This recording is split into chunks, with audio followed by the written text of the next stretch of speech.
Okay, my first question is, so the Bible, you're taking the Bible as a fact book, which really doesn't make sense because it has like a million, not a million, but like a lot of different authors, and also there's 4 birth stories, so one author. God is the author, but a lot of people transcribe it. So it's stated that there's only one author in the Bible, which isn't true. God inspired it, but it is made of many different authors, and we know this because you see statements made in the Bible that had the knowledge of men. For example, when Paul wrote to Timothy, and he told Timothy, I will be coming to you shortly.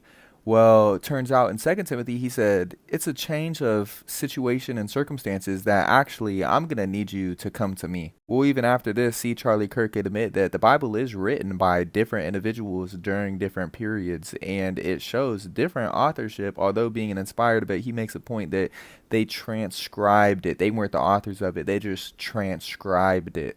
But when you look up the definition of a transcriber only transcribes what they see or what they hear. Now you have mentions in 1 Corinthians chapter 7 of Paul giving his own godly advice.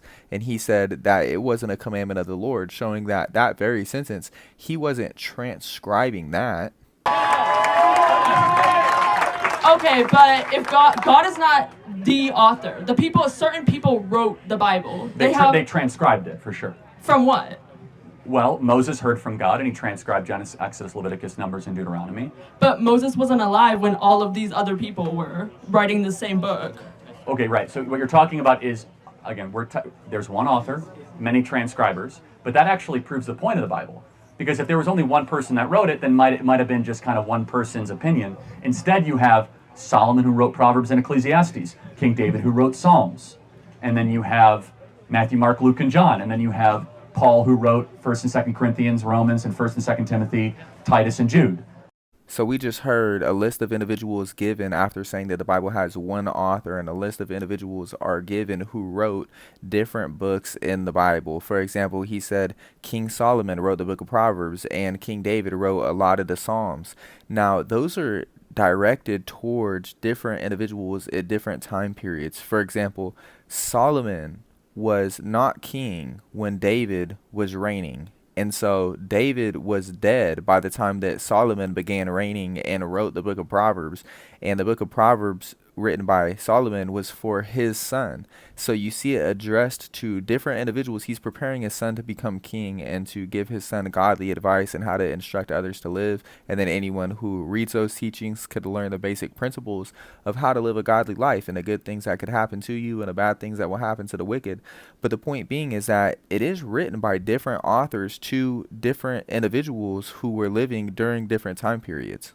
And someone could bicker about the definition of author says that the author has the ability to change the story because they have authority over the writings themselves. But the point being is this is just like the person who's the skeptic of the Bible is just making a point is that many individuals wrote it, which Charlie Kirk conceded to that. Yeah, many individuals wrote it, but then saying that it's not different authors. Well, many individuals were having their hand involved in the writing of it, which is the exact point that the woman who he was speaking with was making.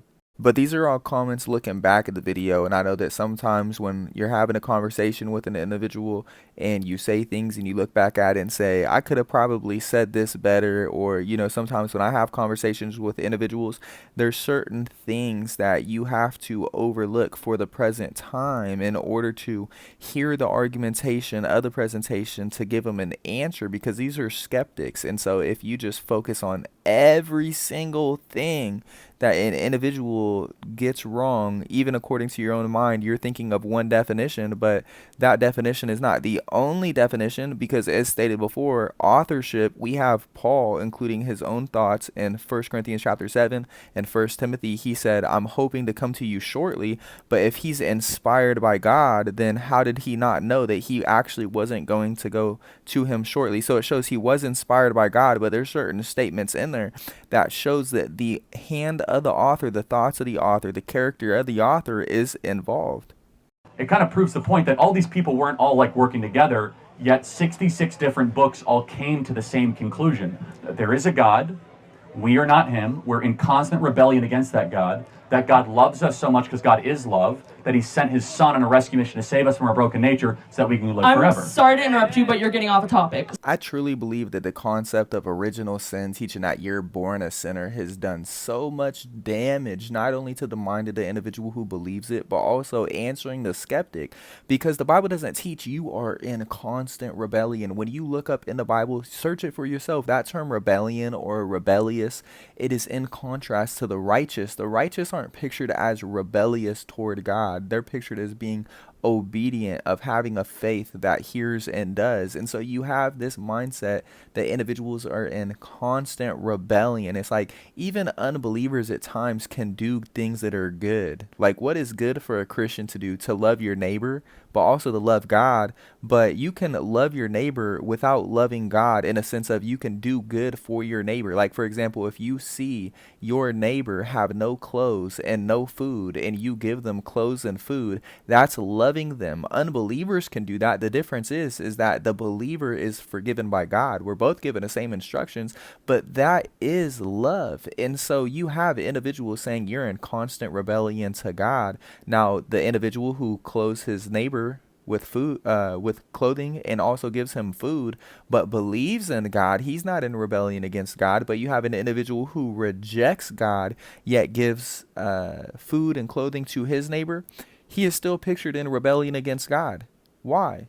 Because he is rejecting the Messiah as the Son of God and a belief and practice of all the teachings, right? You can apply some principles to your life and live a good life, but that doesn't mean that you're in obedience to God just because you do this command or that command. We're supposed to do the whole counsel. We see all the commandments. We're instructed what to do. We believe them and we try our best to apply them. But there's some individuals in this life who apply certain principles but completely reject others and say, I don't agree with that. I'm not going to do that. So the point being is that there is a difference between individuals who are living obedient to God and those who are in rebellion against God. And those who are obedient are never pictured as those who are rebellious.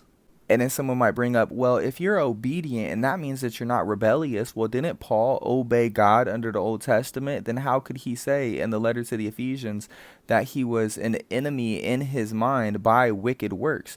But the whole contrast is that now we're living in a new time period, in that the old law, the law of Moses, and the law that the Gentiles were following are not laws that are sufficient for salvation. Now that we're living in this time period that Jesus has ascended into heaven and is able to give us forgiveness, and that still does not eliminate the fact that during the Old Testament time period, when the law of Moses was in effect, while he says that they were enemies in their mind by wicked works, he wrote and said that the rebellious were those who were rejecting God and not obeying the law. So there's still a categorical difference between the righteous and the unrighteous, between the obedient and the rebellious. Even though the obedient are pictured as enemies in their mind, it's a picture that they need forgiveness. Everybody needs forgiveness, and it says that it begins in your mind, and then once it is in your mind and you begin that process, then it comes through your body, into your actions, and into your words. So when it says we're enemies in our mind by wicked works, that specifically has to do with the fact that everybody falls short. But I just think this concept of saying we are all in complete rebellion against God, I think that's doing a lot of harm to the individual who believes it and to the individuals who you're teaching that to, that we all are in constant rebellion to God. I'm not doing anything good. I'm constantly doing bad stuff all the time, always. When I meet with the church, I'm in rebellion to God as I'm meeting with the church. When I believed in Jesus and trusted in him and was baptized for the forgiveness of my sins, I was in rebellion doing that. You know what I mean? I don't know if that's what he meant during that, but I'm just making a point that there's a difference between living in rebellion constantly and then also living in obedience. That doesn't mean that you don't struggle as you are trying to be obedient. Paul wrote in Romans 7, with my mind I serve the law of God, and with my flesh I serve the law of sin. So he shows that there is still the struggle against sin, but just some people have this mindset. I'm not saying this individual says that he has that mindset, but that's what it leads to. Individuals have this mindset that you are always in constant rebellion against God. Always.